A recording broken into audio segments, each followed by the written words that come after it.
हिंदुस्तान में गांधी की हत्या कई तरीके से की जाती है। एक तरीका तो नाथूराम गोडसे का था, जिसने 1948 में गांधी की हत्या कर दी। लेकिन एक दूसरा तरीका और है, जिसमें लगातार तरह तरह के बयान देने वाले गिरिराज सिंह यहाँ आए थे, केंद्रीय मंत्री। वे गोडसे की स्तुति करके गए कि गोडसे भारत माता का सुपूत था, कह के गए हैं वो। तो जाहिर है कि गोडसे का तो अस्तित्व ही गांधी के साथ टिका और जुड़ा हुआ है, गांधी के हत्यारे के रूप में। शंकराचार्य यहाँ आए रायपुर, तो शंकराचार्य दुनिया भर का गोडसे की भावनाओं को लेकर शंकराचार्य खुद इतने भावुक हो गए कि मैंने उनको किसी ईश्वर की, किसी देवी देवता भगवान की भावनाओं को लेकर ऐसा भावुक होते नहीं देखा। ऐसा शंकराचार्य का हाल था। ये हाल जगह जगह लोगों का है। हमने 2 दिन पहले यहाँ प्रज्ञा ठाकुर सहित इन तमाम लोगों के बयानों के बारे में कहा है, उसको दोहराने की कोई ज़रूरत नहीं है, क्योंकि गांधी को मारने की कोशिश देश में कहीं न कहीं हर दिन होती ही है। हाड़ मान सब बचे नहीं हैं, वो तो पंचतत्व में विलीन हो गए हैं। लेकिन उनकी सोच जो बाकी है, उनकी साख जो बाकी है, उनकी स्मृतियाँ जो बाकी है, उनको किस तरह से मारा जाए, इसमें लोग लगे रहते हैं। ऐसा ही काम कुछ महीने पहले कश्मीर के उपराज्यपाल मनोज सिन्हा ने किया, जब उनको मध्य प्रदेश के ग्वालियर के एक निजी विश्वविद्यालय में लोहिया स्मृति व्याख्यानमाला में भाषण देने के लिए बुलाया गया। ये व्याख्यानमाला एक निजी यूनिवर्सिटी की थी, उसका नाम लेना कोई मकसद नहीं है, मैं उसको और शोहरत क्यों दूं। लेकिन वहाँ पर मनोज सिन्हा ने अपने लंबे भाषण में 9 सेकंड का एक हिस्सा ऐसा कहा कि जिसने पूरे हिंदुस्तान में उनके उस अपेक्षाकृत महत्वहीन भाषण को महत्वपूर्ण बना दिया। उन्होंने कहा, शायद कम लोगों को मालूम है, देश में अनेक पढ़े लिखे लोगों को यह भ्रांति है कि गांधी जी के पास लॉ डिग्री थी। गांधी जी के पास कोई डिग्री नहीं थी। और उन्होंने ये कहने के साथ साथ कहा कि मुझको मालूम है यहाँ मंच पे बैठे हुए लोगों में से भी कुछ लोग इसका प्रतिकार करेंगे, लेकिन मैं तथ्यों और सबूतों के साथ इस बात को कह रहा हूँ। तो जाहिर है उन्होंने अपनी तैयारी की होगी, अपना होमवर्क किया होगा। जैसे ही ये मामला सामने आया, देश में बहुत सारे लोगों ने मनोज सिन्हा के इस बयान को झूठा, मक्कारी का, तथ्यहीन, तथ्यों के खिलाफ बतलाया। उनके खिलाफ सोशल मीडिया पर एक सैलाब आ गया लिखने वालों का। लेकिन उनमें से एक व्यक्ति थे डॉक्टर राकेश पाठक। ये भोपाल में बसे हुए जर्नलिस्ट हैं, जो हैं ग्वालियर के रहने वाले, और ग्वालियर के रहने वाले हैं। ग्वालियर में भाषण दिया गया था, सोशल मीडिया पर उन्होंने देखा, तो उन्होंने तुरंत मनोज सिन्हा को एक कानूनी नोटिस भेजा कि आपने झूठी बात कही है, गांधी के ऊपर लांछन लगाया है, ये इतिहास के तथ्यों के खिलाफ है, आप इस पर माफ़ी मांगें, वरना हम आपके ऊपर मानहानि का मुकदमा दर्ज करेंगे। उस नोटिस का मनोज सिन्हा ने, जैसी कि उनसे उम्मीद की जाती थी, सत्ता में बैठे तमाम लोग बहुत ही बददिमाग और बेदिमाग हो जाते हैं, उन्होंने इसका कोई जवाब नहीं दिया। उन्होंने इस पर कोई सार्वजनिक सफाई भी नहीं की, और उन्होंने कोई ऐसे सबूत भी पेश नहीं की जिसका दावा उन्होंने मंच और माइक से कहा था कि मेरे पास इसके, मैं तथ्यपूर्ण बात कह रहा हूँ, मेरे पास इसके सबूत हैं पूरे। उन्होंने कोई सबूत पेश नहीं किए, उन्होंने अपनी बात को दोहराया भी नहीं। शायद उनके दिमाग में ये बैठा हुआ था कि कोई राज्यपाल जब तक रहते हैं तब तक उनके खिलाफ कोई मुकदमा नहीं चल सकता। ऐसा होता है कहीं कहीं, लेकिन ऐसा वहाँ पर होता है जहाँ वो राजभवन से जुड़ी हुई अपनी जिम्मेदारियों को निभाते हुए कोई काम करते हैं, वहाँ पर तो ऐसा होता है। लेकिन मनोज सिन्हा एक निजी विश्वविद्यालय में एक व्याख्यानमाला में भाषण दे रहे थे, वो उनके कश्मीर के, श्रीनगर के राजभवन की जिम्मेदारियों का हिस्सा नहीं था। तो शायद उनको कोई कानूनी छूट न मिले, लेकिन उन्होंने राकेश पाठक को जवाब नहीं दिया। राकेश पाठक भी बहुत जुझारू हैं, वो लगे रहते हैं, वो एक यूट्यूबर भी हैं, सोशल मीडिया पर भी एक्टिव रहते हैं, बहुत सारे दूसरे चैनलों पर भी वो रोज़ाना बहसों में दिखते रहते हैं और दमखम के साथ वो भाजपा, आरएसएस इनके खिलाफ खूब जमकर बयान देते हैं। मैंने भी उनसे कुछ मौक़ों पर बात की है कुछ चीज़ों के लिए। तो मैंने आज उनसे जब फ़ोन किया और उनसे पूछा कि आपने आज ट्विटर पर लिखा है कि आपने ग्वालियर की एक अदालत में एक मुकदमा दायर कर दिया है, इस्तगासा कहते हैं उसको, जब केस किया जाता है तो दफ़ा 500 के तहत इन्होंने एक केस दायर किया है ग्वालियर की एक अदालत में। अदालत अगली पेशी पे ये देखेगी कि ये केस मेंटेनेबल है कि नहीं, ये केस चलने लायक है कि नहीं, ये अगली पेशी पे अदालत देखेगी। फ़िलहाल डॉक्टर राकेश पाठक ने अपनी घोषणा के मुताबिक ये केस कर दिया। अब इसकी कॉपी मैंने उनसे बुलवाई है।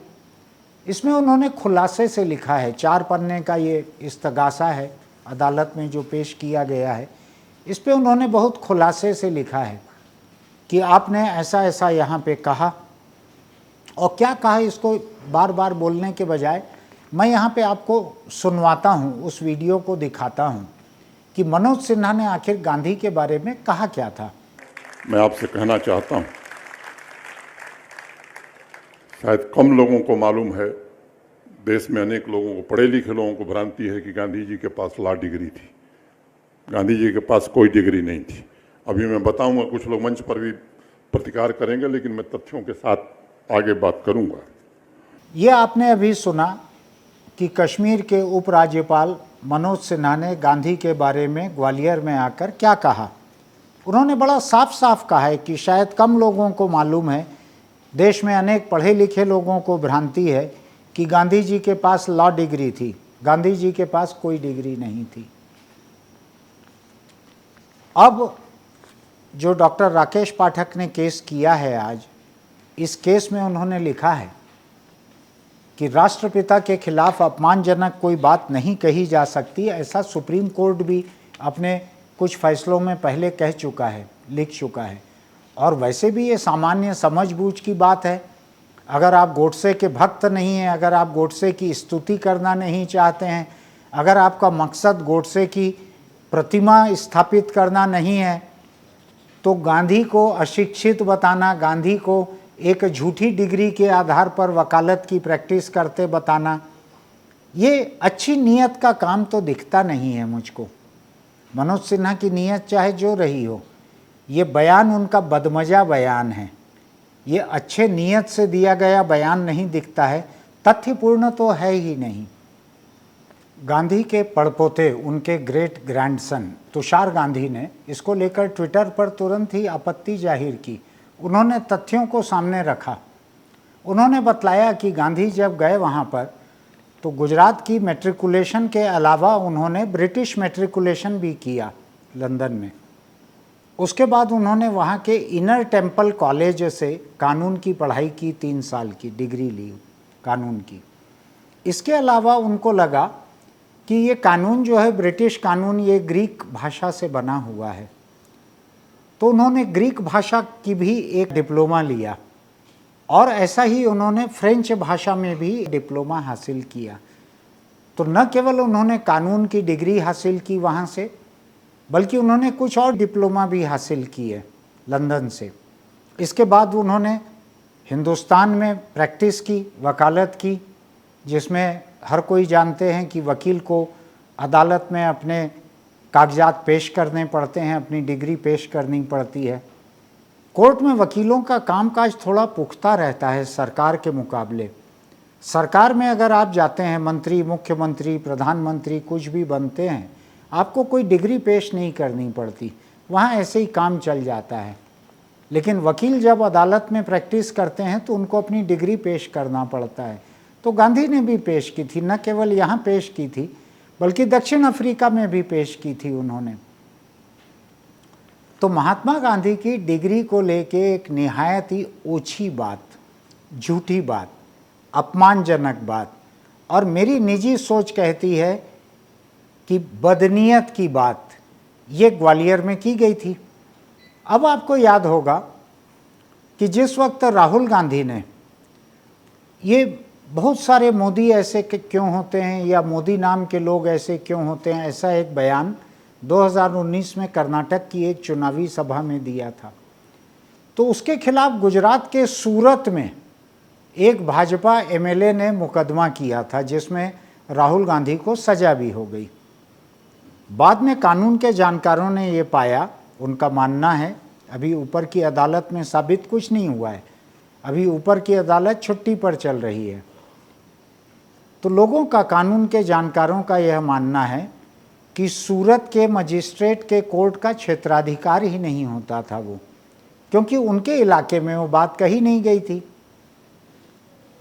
तो डॉक्टर राकेश पाठक ग्वालियर के रहने वाले हैं, ग्वालियर में मनोज सिन्हा का ये बयान हुआ था, ग्वालियर की ये अदालत, इसका क्षेत्राधिकार वहाँ बनता है। तो इन्होंने अपनी तरफ से एक पुख्ता काम करके वहाँ जाकर ये मुकदमा आज दायर किया है। अब अगली सुनवाई पे पता लगेगा कि अदालत इसको आगे की सुनवाई के लिए मंजूर करती है कि नहीं करती है। मैंने डॉक्टर राकेश पाठक से भी अभी बात की इस बारे में, तो वो ग्वालियर में हैं, उन्होंने वहाँ से टेलीफोन पे बात करने के अलावा अपना एक वीडियो बयान बनाकर मुझको भेजा है, हम उसको सुनाते हैं आपको। जम्मू कश्मीर के उपराज्यपाल मनोज सिन्हा के खिलाफ मैंने आज न्यायिक दंडाधिकारी प्रथम श्रेणी ग्वालियर नितिन कुमार मुजाल्दे की अदालत में एक परिवाद प्रस्तुत किया है, इस्तगासा लगाया है। वजह यह है कि लेफ्टिनेंट गवर्नर जम्मू कश्मीर मनोज सिन्हा ने ग्वालियर में एक निजी विश्वविद्यालय के कार्यक्रम में कहा था कि महात्मा गांधी के पास कोई डिग्री नहीं थी। उन्होंने कहा था बहुत से लोगों को यह भ्रम है कि गांधी जी के पास कोई डिग्री थी। 23 मार्च को दिए गए उनके इस बयान से मैं बहुत आहत हुआ था। एक गांधीवादी कार्यकर्ता होने के नाते मैंने लेफ्टिनेंट गवर्नर जम्मू कश्मीर मनोज सिन्हा को 24 मार्च 2023 को कानूनी नोटिस भेजा था। इस नोटिस के जरिए मैंने उनसे अनुरोध किया था कि वे अपने इस निराधार बयान पर माफ़ी मांग लें, खेद प्रकट कर लें। इस नोटिस की एक कॉपी मैंने महामहिम राष्ट्रपति को भी भेजी थी, क्योंकि राष्ट्रपति राज्यपालों और उपराज्यपालों के नियोक्ता होते हैं। निर्धारित समय सीमा में राष्ट्रपति भवन और उपराज्यपाल मनोज सिन्हा की तरफ से मुझे कोई उत्तर नहीं मिला। उसके बाद मैंने आज अपने अभिभाषक गणों भूपेंद्र सिंह चौहान, पंकज सक्सेना और शुभेंदु सिंह चौहान के जरिए ग्वालियर में ये प्राइवेट कंप्लेंट, जिसे इस्तगासा कहते हैं, वो दर्ज कराया है। कोर्ट ने मेरी इस फरियाद को, इस्तगासा को दर्ज कर लिया है प्राथमिक तौर पर, और अब इसकी पोषणीयता को लेकर, यानी इसको आगे चलाया जा सकता है कि नहीं, इसको लेकर बहस होगी, तर्क होंगे। उसके लिए 21 जून की तारीख तय की गई है। उस दिन मैं और मेरे अभिभाषकगण ये अनुरोध करेंगे, बताएंगे कि राष्ट्रपिता महात्मा गांधी का अपमान कोई भी नहीं कर सकता। सुप्रीम कोर्ट, हाई कोर्ट पिछले कई मौकों पर यह कह चुके हैं कि राष्ट्रपिता का अपमान करने का किसी को अधिकार नहीं है। उनकी शैक्षणिक योग्यता हो या भारत की स्वतंत्रता के संग्राम में उनकी भूमिका हो, उसको इस तरह से निराधार और गलत तथ्यों के आधार पर नहीं कहा जा सकता। देखते हैं आगे 21 मई को अदालत का क्या रुख होता है। डॉक्टर राकेश पाठक के अलावा अब मैं यहाँ पे इन सब बातों को जोड़कर सिर्फ ये कहने के लिए आया हूँ कि हिंदुस्तान में संवैधानिक पदों पर बैठे हुए लोग, उनके ऊपर ऐसी कौन सी मजबूरी है, ऐसा कौन सा दबाव है कि उनको गांधी के खिलाफ बोलना है। ये गिरिराज सिंह यहाँ आकर गए, इन्होंने संविधान की शपथ ली हुई है केंद्रीय मंत्री बनते हुए। ये मनोज सिन्हा, ये राजभवन में बैठे हुए हैं, राज्यपाल हैं। ये तो वहाँ राज्य भी चला रहे हैं, क्योंकि वहाँ केंद्र का शासन चल रहा है, अभी निर्वाचित सरकार नहीं है। तो जगह जगह चारों तरफ जो लोग खुलकर गोडसे की तारीफ नहीं कर पा रहे हैं, वो गांधी को नीचा दिखाने की कोशिश कर रहे हैं। आखिर इस देश को किस तरफ ले जाना चाहते हैं ये लोग, और इन लोगों की बातों को देश की जनता कब तक बर्दाश्त करेगी? या तो यह है कि गोडसे की कोई निंदा करे तो लोग लाठी डंडा झंडा लेकर टूट पड़ते हैं, तैयार हो जाते हैं। गांधी के बारे में कहा जाए तो कोई गांधी का नाम लेवा नहीं बचे हैं ऐसे। तो ऐसे में एक व्यक्ति अगर गांधी के लिए अदालत तक गए हैं तो मुझको अच्छा लग रहा है कि कम से कम कोई तो है जो गांधी के नाम को लेके अदालत तक जा रहे हैं। देखते हैं आगे क्या होता है। गांधी के डिग्री को लेके बहुत सारे कागजात मौजूद हैं, हिंदुस्तानी संग्रहालयों से लेकर ब्रिटिश संग्रहालयों तक मौजूद हैं। उनके लिए आरटीआई में कोई डिग्री की कॉपी मांगने की ज़रूरत नहीं पड़ेगी, और लोगों की डिग्री के लिए पड़ती होगी ज़रूरत। गांधी की डिग्री सार्वजनिक है, गांधी का पूरा जीवन सार्वजनिक है, गांधी की निजी डायरी भी सार्वजनिक है, उनकी चिट्ठियाँ सार्वजनिक है, सब कुछ सार्वजनिक है, खुली किताब है। गांधी के बारे में आपको कोई आरटीआई लगाने की ज़रूरत नहीं पड़ती। जितनी किताबें छपी हुई है उनके बारे में, उनके लिखे हुए की, उनके खतों किताबत की, उसमें सब कुछ है। उनके चरित्र की अगर कोई कमजोरी थी, उनमें कोई खामियां थी, उन्होंने कभी कोई गलती की थी, कोई गलत काम किया था, वो भी अच्छी तरह दर्ज है। वो चुनावी घोषणा पत्रों में छुपाने वाले तथ्यों की तरह गांधी ने कुछ नहीं छुपाया है, उन्होंने कोई चुनाव भी नहीं लड़ा था। तो आप सोचिए इस बारे में ज़रा कि गांधी की हत्या लोग कब तक करते रहेंगे, कितने बार करते रहेंगे? तन तो अभी बचा नहीं है, मन उनका बाकी है, और करोड़ों लोगों में बाकी है। जो लोग चुप हैं, मैं नहीं मानता कि वो गांधी के अपमान से सहमत लोग हैं। उनको लगता है कि वो आज इस हालत में नहीं है कि ऐसे झूठे मक्कार लोगों से सोशल मीडिया पर एक लड़ाई ले सकें, क्योंकि सोशल मीडिया पर जो इनका विरोध करते हैं उनको अपार गालियां पड़ती हैं।